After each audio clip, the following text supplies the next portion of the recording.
ทีมงานนะทีมงาน มันใครได้เฮากินก็กินบ่ได้กินก่อนพันมื้อก าแมน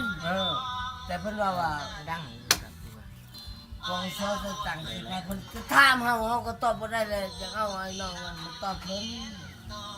กาแมนคือเฮามานั่งนำเพิ่น ใช่อะไรมันดิตู่มัน นี่ใช่ตั้งว่า ป้าฮอดจนถึงกันแล้วเด้อพี่น้องเด้อพี่น้องทางเมืองไซภูทอง เพราะว่าคันกินกับ มาในงานบุญมหาเมตวันนี้บอกกับ กินกับมันมะกรุงกินได้ กินกับบ่มีปัญหามันใคร วันนี้ทาง เขากินเทื่อดี อาจารย์ตาม ยำชุ่มชนบ่มีกูบ่ยำ ถามนี่นะคำถามเพิ่นว่าค่อยอุกใจแห้งแล้วเนาะ ร้านบอก อุ ว่าก เพิ่นว่า ตัวในชีวิต ปอ นะ ชอนี่อยู่ซ้ายแล้วมาวนแล้ว ตู่ลองเอาตู่มาทำ ก็ยอมหลับ ไอ้พิชามันจะได้พวกนี้ เอาหูนี่นะ ไอ้พิชา บอกมึงบ่ได้ เอา เปล่าเฮาบ่จักไปบ่ได้ใช่ของผมไม่ใช่ ผมเป็นข้าวฟังอยู่ประจ บ่ ำอยู่เพื่อนนั่นแหละคนข้าวฟัง บ่ ข้าวฟังอยู่ที่บ่ คุณบัญชีทำชีวิตบัญชีแล้ว คันข้าวฟังแล้วก็ ใครเข้ามา เอาพังแล้วก็เอาที่เรา เขาจะว่าเอาสัสบุญมาคำสรุปเลยบ้านเฮาเขาบอกทุกอย่างผมบอกบ้านเฮาตาบ่เคยแล้วแต่เพิ่นสิเซ็นกับเพิ่นแล้วก็แล้วแต่เพราะคำนี้นี่บ่พ้นบอกเท่านั้น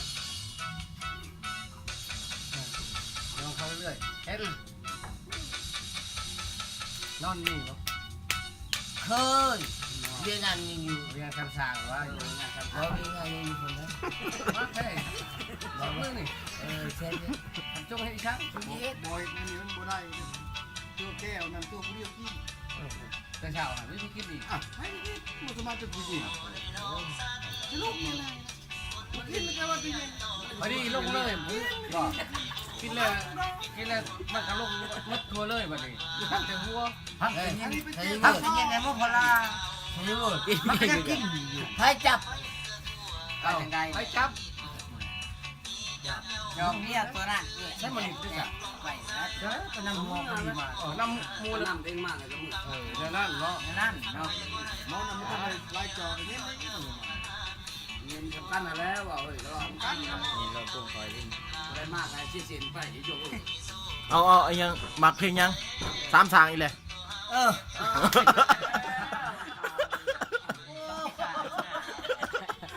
ขึ้นมาท่านออกรถ สิมักแฮ่ผู้บ่มักนี่ต้องใช้เงิน ยานะหมูซ้ำหลังใส่ บ่ผู้เฒ่านี่นี่นี่ ใครดีก็นี่สร้างที่ให้เอาเนี่ยนะพลังคำนึงสร้างแค่นี้เหรอ เพิ่นคักแหละ ไม่ได้เทวดา ง่ายนะ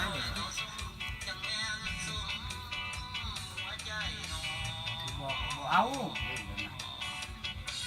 มึงฉันยังหมักช้ำชางปู้ทั้งเต้นทั้งดอก จำจางจำพี่นะ ตบมืออีก ในร้านชายในรู้ว่าจะ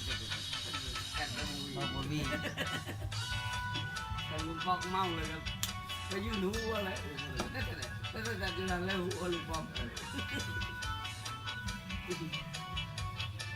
ต้องให้เป่าแค่เลย